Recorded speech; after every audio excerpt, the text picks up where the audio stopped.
Dreaming Out Loud has a scary moment, and we have an update on Felix, so stick around.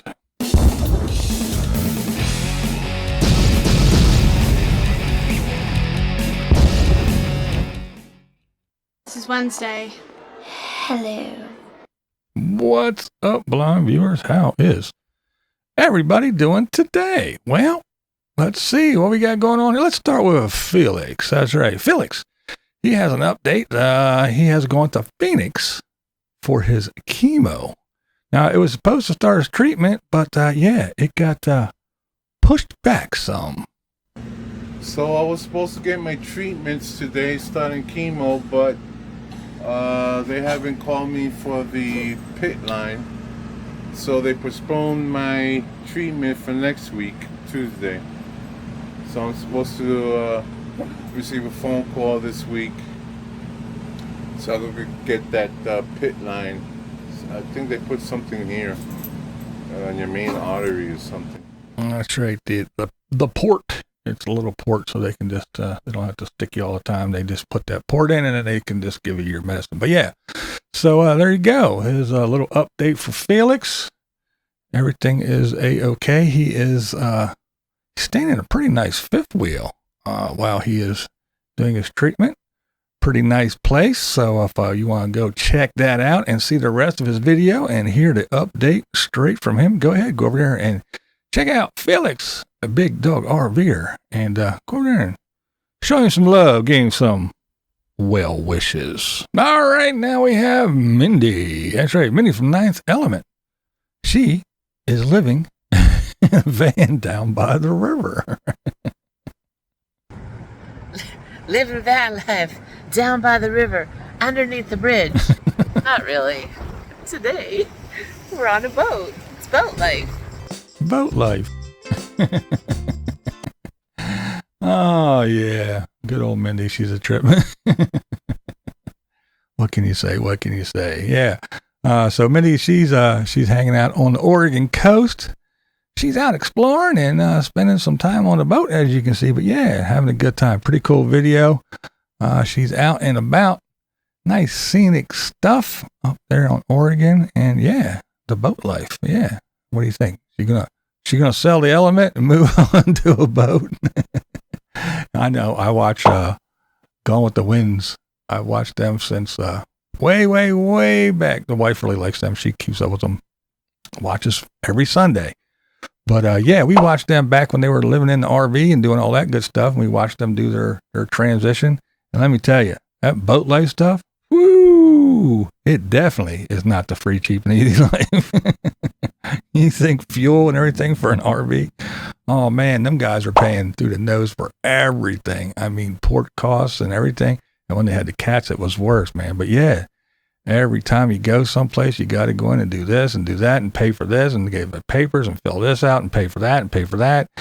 And some of them places, man, you know, you're out there and you're cruising around and yeah, they got a sailboat, but you can't sail all the time. Some places, sometimes you got to get somewhere and then you got to watch the weather and everything and duck into little coves so you don't get blown around. And it's crazy. And you see them, man, they pretty much beat themselves to death, you know, on their cruises, you know, switching on and off, sailing and not sleeping and all kinds of crazy stuff. And they're constantly fixing the damn boat. They're working on that thing all the time. They're always working on that thing, spending money on this and spending money on that. It's really expensive. You go buy food and, you know, the airplane or the ship comes in once a month and drops off whatever. And the shit's real expensive and Wi-Fi, you're paying through the nose just so they can upload your stupid videos. Not stupid videos of it, but yeah, I mean, that boat life stuff, man, that shit just seems really, really expensive. Not that Mindy's going to be hitting the high seas, but yeah. Anyway, I got off on a tangent, so go over and check out Ninth Element for sure. Oh my, yeah, Static Camper Van, he's next. What's he doing? Well, he drove 10 hours from California to Seattle. Now, this long driving stuff, and it's very unusual for him. He usually likes to stay. I mean, his name is Static, right? And so, yeah, driving all that way. Yeah, it's an unusual thing for him. But so why did he do it? So, for instance, in this area, I know where cheap gas is. I know where cheap food is. There's a Trader Joe's in this town. There's grocery outlets. My favorite stores to shop at. And also, I know places to park at night. I don't have to search around to find a place to park. With that in mind, just thinking that I wanted to be back in a place that was familiar, kept looking at the maps, and I kept thinking, should I go back to Southern California? Or I was even... Yeah, so there you go. He's just wanted to be in some place familiar. Wanted to be in a little bit of familiarity and, be comfortable. And, sometimes familiarity is just something that you need. Now, he did talk about heading to other places like Southern California or Arizona, but yeah, he said, that would be just a little bit too hot to be, living comfortably. But hey, how can you argue with cool weather in a familiar place with nice views? So go over and check out Static Camper Van. Yeah, go check him out for sure. All right, now we have Dreaming Out Loud RVing. Now, those two, they had a scary little mishap. Something not too fun happened. Now, Paul, he is out on the road. He's driving around doing some things. It's because of their issues with their RV. But this left Megan home alone. So Megan sent me a video this morning early, and I'm thinking, oh, she's sending me a video and, uplifting, how you doing, hope you had a good night, blah, blah, blah. And no, it wasn't a video like that at all. It was a scary video. Scared me, made me nervous. So we have these nightclubs, or like a billy club for protection. It's also a stun gun. So you can club someone, stun them, then club them a couple times, stun them, whatever you want to do. Whatever you want to do. In whatever order you would like to do it. Oh, man, funny stuff. But it wasn't funny. It wasn't funny at all, because something happened to Megan while she was alone that, quite frankly, could happen to anyone. But when you're in a deep sleep, like a big pop noise happened, and a flash, so much so I thought someone was like coming through my window, like I couldn't put together what was going on. And I jumped, and it scared me, and then I thought, what the heck was that? I was asleep, and my heart's beating. It wasn't somebody coming in my window. I had I can't remember if we showed you guys. It's like a baton. That thing Paul was just talking about. Do an electric shock, like a taser. Because I'm by myself, and that's what I do. Because I was nervous by myself without Paul here. And really, I wasn't even that nervous. But I had it plugged in because I hadn't charged it in a long time. And I had it laying right next to the bed. And literally, it caught fire. The whole camper smells like burnt plastic. My whole throat tastes like burnt plastic. And there's crazy stuff, man. I mean, that is some wild stuff. So luckily, Megan woke up for all this, and everything and everyone is okay. Now, come on, these guys have had enough bad luck. Their new RV is at the manufacturer, getting that huge stretch crack repaired.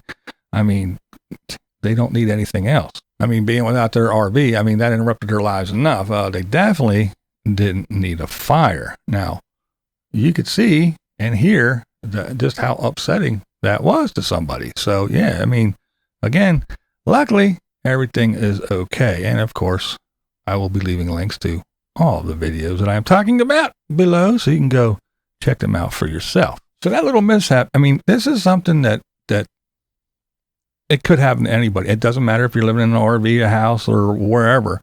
This is something to be aware of and to think about. I mean, come on, we all have so many devices that are in constantly being charged, you know, be it your phone, your laptop, or just a bunch of batteries for things that need to be charged all the time. And these things need to be monitored. Now, chargers can become faulty. Most of the modern chargers anyway, they have, you know, the auto shut off. So if you have something, it will, you know, once it reaches that full charge, it will stop charging. And that way it doesn't overheat or catch on fire. But over time, these things can fail. Anything can fail, right? So got to keep an eye on it. And then we all have these little bricks, these little bricks with the USB. This one has a dual. We all have these things, right? You got them for all kinds of shit. And then, of course, you get one. You go, hey, look, got USB. I can charge this, that, the other thing. I can use this thing. Yeah. That little little brick, you know. We plug them in, and they're used for all kinds of stuff, especially phones. You know, everybody has an iPhone and, you know, they change their chargers all the time. Every time they put out a new iPhone, we got a new charger. Can't use the same one. But all smartphones, laptops, all kinds of things have these little bricks that you plug in, you know? And they have this little small wire to the USB cable. You got to check those things, man. Those little small wires, they can overheat. And let me tell you, when you got something plugged in, your phone or whatever it be, go ahead and just touch these little bricks once in a while. Yeah, they're not screaming hot, but they get warm.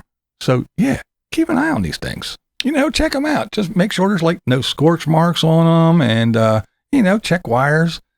Make sure they're not broken or frayed. You know, feel them a little bit, because sometimes they break inside that. You know, the insulation on the outside. The wires can break. They can become damaged in there, especially if they're old and you're winding them up and you're jamming them in places and everything. So check these things out, man. Just be mindful of it. And you RVers, you guys should take extra care with all these things, because, you know, look, RVs, especially the old ones, they're not really equipped to handle all the large loads of all these modern devices. And yeah, it's not a large load because, you know, well, it's just a USB. But yeah, when you got 20 of them plugged in, you got to be careful. You got to watch what you're doing. And yeah, just because you have things plugged into a 12 volt doesn't mean it can't fail and cause a fire. I mean, if you got your GPS, your phone, your laptop, some LED lights, you're charging your fucking Jackery and a bunch of other shit, be sure your system can handle it and keep an eye on things. And that's right. This is a very, very unpopular thing to say, but plugging shit in overnight is not a good idea. Even if you read some of the things that you're plugging in overnight, it will tell you not to do that. It may be convenient, but something that charges in, say, I don't know, 3 hours left in the charger to charge for 7, 8, 9 hours while you sleep, it's not good. It's not good for the device, the life of the device, excuse me, or the charging thing that is doing all that, no matter where you have it plugged in.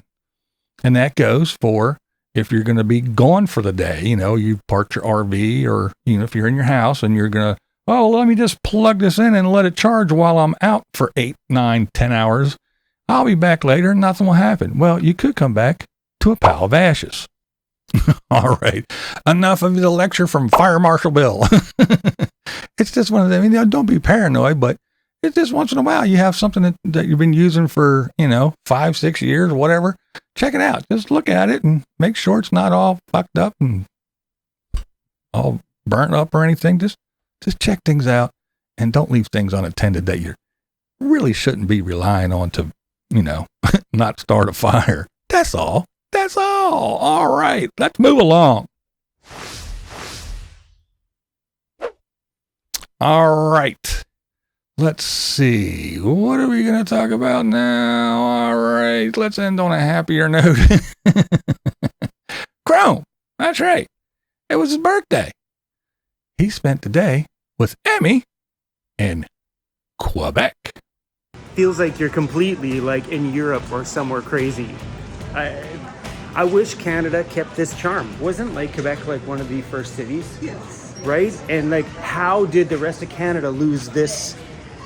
Come on, yeah, like right? For real. Like as soon as you leave here, even like an hour out of here, it loses all of this stuff. This place is absolutely wild. All right, there you go. Chrome and Emmy in Quebec. All right. Now, I must say, this video was very well done. It was like going back into the past. And by that, I meant it was full of all kinds of different shots and edits and music beds and just, all the stuff that I like Van City Van Life for. It was just, the good old days when we used to see this place and that place and this place and the graffiti and the good camera angles and the everything. It was, again, like going back into the past. It wasn't fixing things or sitting in a parking lot. It wasn't just blazing through the backwoods. It was upbeat, well produced, scenic, and fun. It was really, I don't know, I'm just raving over this. It was really, really well done. I enjoyed it a lot. And there was lots to see, a nice video, all kinds of stuff. They went to different places. They went to eat and everything and roamed around and showed us all kinds of stuff. So there's lots to see. And Emmy was in a cute little dress, so that didn't hurt either. It was a Chrome video I haven't seen in a while. I really, really enjoyed this one. But hey, you don't have to agree with me. That's never the point here. I'm Blind Views. And that's the way I see it. What we do here is go back.